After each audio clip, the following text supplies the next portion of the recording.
आखिर पाकिस्तान की सरकार छुपा क्या रही है? आदिल रजा पर आखिर हंटर क्यों चला रही है? आदिल रजा के खिलाफ आखिर इस तरीके से एक प्रोपोगेंडा क्यों सरकार की तरफ से सेट किया जा रहा है? एंटी टेररिज्म एक्ट के तहत उनको यहाँ पर प्रतिबंधित घोषित कर दिया गया है। आदिल रजा को राज्य सुरक्षा के लिए खतरा बताया गया। आखिर क्यों, क्या सरकार छुपा रही है? जी मैम, सबसे पहले आपका शुक्रिया कि आपने मुझे इनवाइट किया, और कर्नल साहब को भी सलाम। देखिए, आदिल राजा को आपने अपनी रिपोर्ट के अंदर एक सहाफी बताया कि जैसे वो एक जर्नलिस्ट है, तो इस बात का कोई रिकॉर्ड ही नहीं।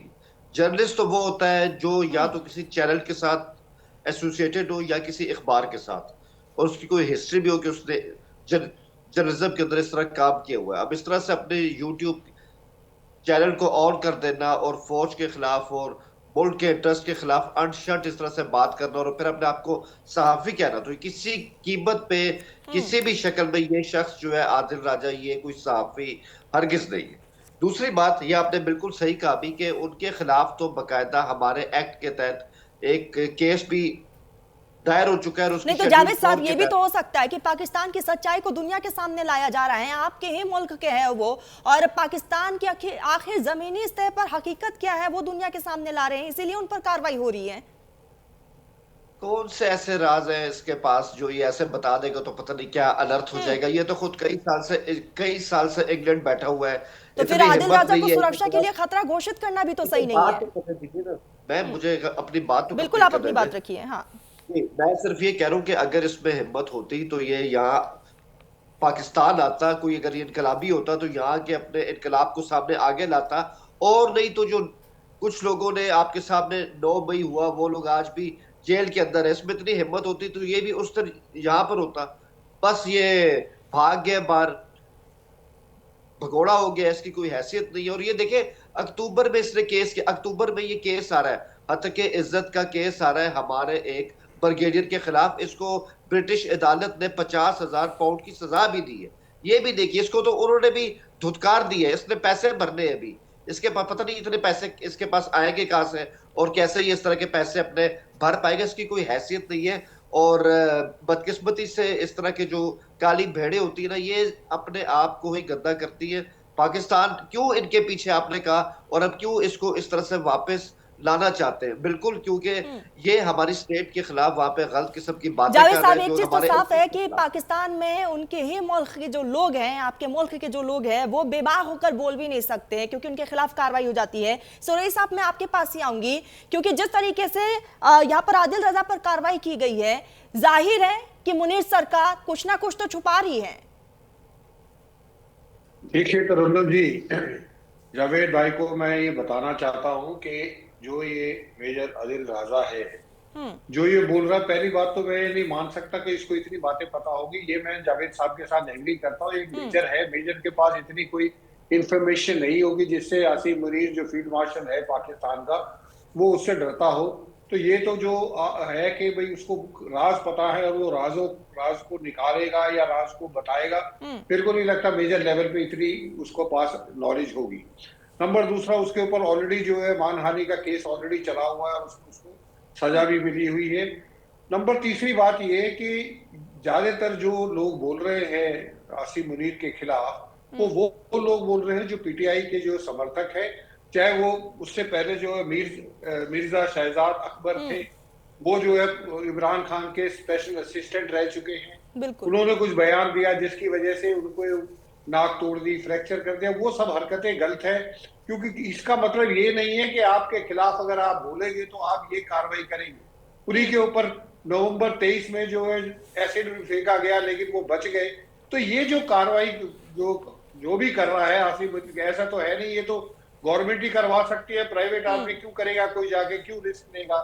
तो ये अगर बोल रहे हैं लोग तो ठीक है, आप जो है कोई ऐसे भाषण देते हैं जो कि आपके देश को खतरा है, जिसमें आपने इनको जो है मेजर साहब को जो शेड्यूल 4 में लिस्ट कर दिया है, वो ठीक है। लेकिन उनके घर में जाके फिर तोड़फोड़ मचाना, या इसको जो है मिर्जा शहजाद अकबर को जो है मुंह तोड़ देना, जबाड़ा तोड़ देना, इनके ऊपर एसिड फेंकना, ये हरकतें जो है इससे जाहिर होता है कि कोई ना कोई जो है आसिम मुनीर साहब या जो भी एस्टेब्लिशमेंट के लोग हैं, चाहे वो आईएसआई के हो, किसी के हो, वो इनका मुंह बंद क्यों कराना चाहते हैं। इसका मतलब है कोई ना कोई चीज इनके पास ऐसी है जो ये जो है जिनसे वो चाहते हैं कि इनको खतरा है और इनको जो है खत्म करना चाहते हैं या इनको डराना चाहते हैं। तो मेरा मानना ये है कि वो बात सही है जावेद साहब की कि उसके पास इतने कोई सीक्रेट नहीं है जो आसिम मुनीर को वो वहां ब्लैकआउट करा देगा, उसको ब्लैक लिस्टेड करा देगा।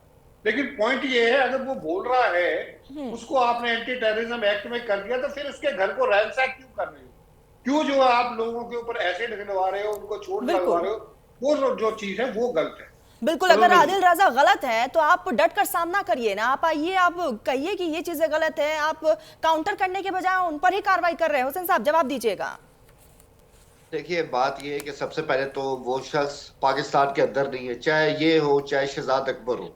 दूसरी बात है कि अब जैसे अभी एक बात भी हुई है कि शहजाद अकबर पे इससे पहले एक दफा एसिड फेंकने की कोशिश की गई, अभी उसको दोबारा किसी ने उस पर हमला किया और वो जख्मी हो गया। और तो ये सब चीज देखिए ये कहाँ हुई है, ये हुई है इंग्लैंड में कैम्ब्रिज के इलाके में। अब इसकी जिम्मेदारी किसकी है, इन्वेस्टिगेशन किसने करनी है? ब्रिटिश पुलिस ने। क्या उनकी कोई हतमी रिपोर्ट आई है, क्या उन्होंने किसी का नाम लिया? तो उनका इंतजार करें। ऐसी ख्वाब आप अगर किसी भी एजेंसी का नाम जोड़ने के ये उन्होंने किया या इन्होंने किया तो बगैर सबूत के ये नाइंसाफी होगी। और वैसे भी ये टैक्टिक्स होते हैं, इन लोगों के टैक्टिक्स भी होते हैं कि कई दफा अपने ऊपर ऐसा हमला करवा देना ताकि इनको शोहरत भी मिले और ये किसी इदारे को मलायन करने की कोशिश करे। इससे ज्यादा इसकी कोई हैसियत नहीं है। बाकी रही बात वही, ब्रिटिश पुलिस इन्वेस्टिगेशन कर रही है कि जी शहजाद अकबर पर अटैक किसने किया और आदिल राजा को धमका कौन रहा है, तो वो सामने आ जाएगा। लेकिन बात वही है कि आप दूसरे मुल्क में जाके अपने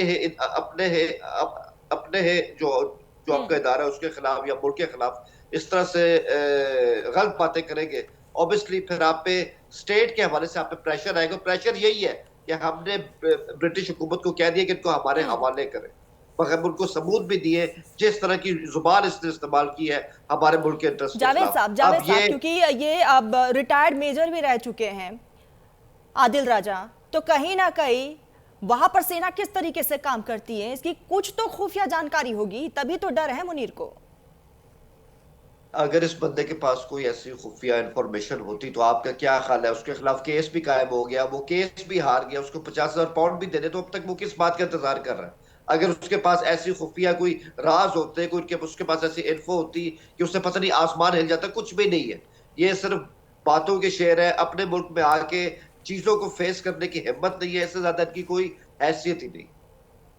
सिरोही साहब मैं आपके पास ही आऊंगी क्योंकि रिटायर्ड मेजर भी रह चुके हैं, और ऐसे में क्या लगता है, क्या वाकई उनके पास कोई ऐसी इंफॉर्मेशन है जिससे पाकिस्तान की सरकार में इस वक्त खलबली मची हुई है? पाकिस्तान में वो इंसान मौजूद नहीं है लेकिन उसके बावजूद बड़ी कार्रवाई को अंजाम दिया जा रहा है।